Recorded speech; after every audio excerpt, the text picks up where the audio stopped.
Bonjour et bienvenue dans cette vidéo. On essaiera de traiter rapidement cette, de présenter cet outil qui est vraiment très intéressant. Donc là, le principe sur la présentation de cet outil vient du fait qu'il est extrêmement linké avec les modules au niveau de Metasploit. Donc on va rapidement découvrir les options au niveau de cet outil et ce qu'il représente comme possibilité.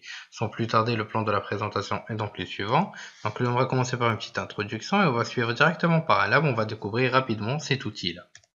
Donc CERT pour Social Engineering Toolkit est un outil extrêmement puissant écrit en Python qui propose diverses méthodes d'exploitation en utilisant l'ingénierie sociale. Donc il existe plusieurs modules de Metasploit qui y sont directement intégrés, mais aussi plusieurs modules de CERT qui utilisent Metasploit, donc les différents composants de ce dernier. Donc la puissance de ce dernier vient du fait que c'est un outil plutôt intelligent qui est assez automatisé et qui présente des possibilités de combinaison qui sont extrêmement intéressantes.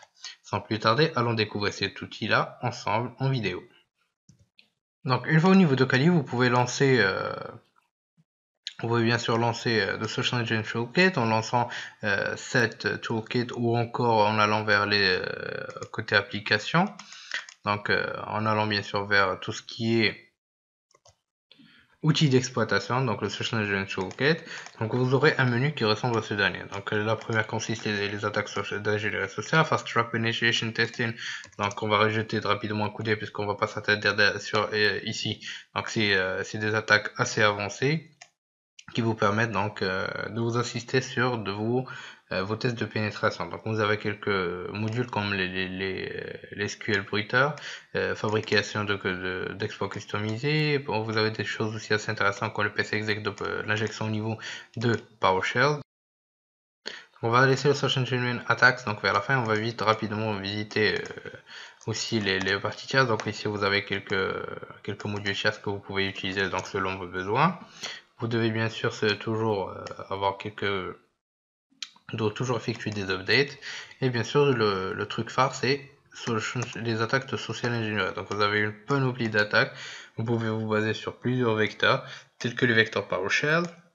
Vous avez les tiers qu'on a vu tout à l'heure, les attaques au niveau des QR codes, au niveau des attaques Wi-Fi, oui bien sûr, ça existe aussi, les Arduino, les mass mailers.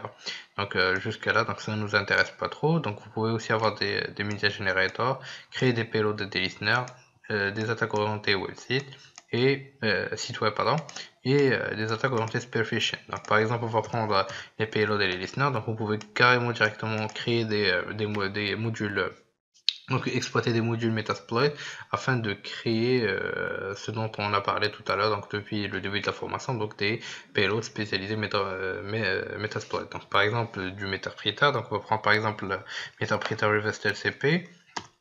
Donc vous devez donc simplement spécifier les différents outils, enfin pas les différents outils, les différentes options, pardon.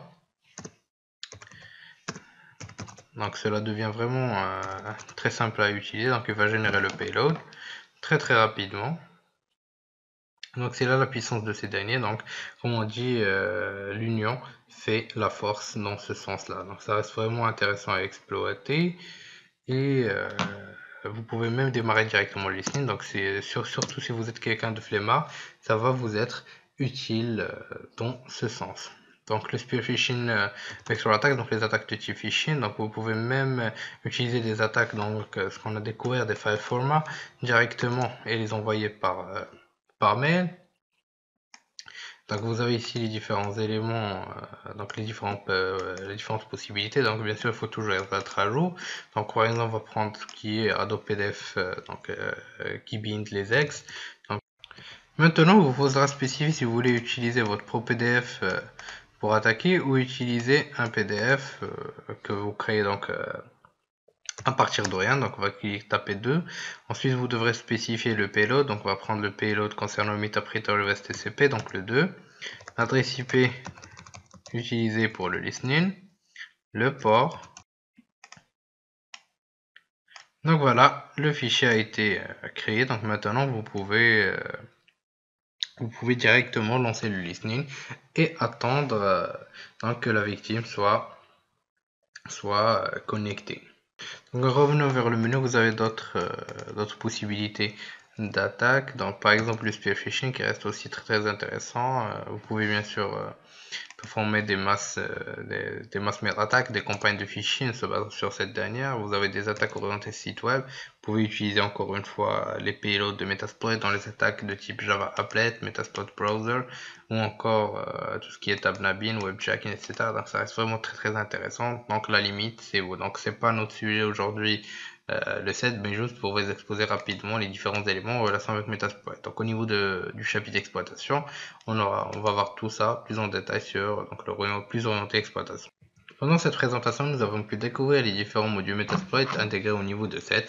Nous avons vu à quel point cette union peut donner la force à cet outil qui reste vraiment extrêmement intéressant et extrêmement puissant. Donc il suffit de savoir comment exploiter, comment l'utiliser à son avantage. Donc je vous conseille la pratique, pratiquer. Je vous dis merci de votre suivi, à la prochaine vidéo sur Alpha.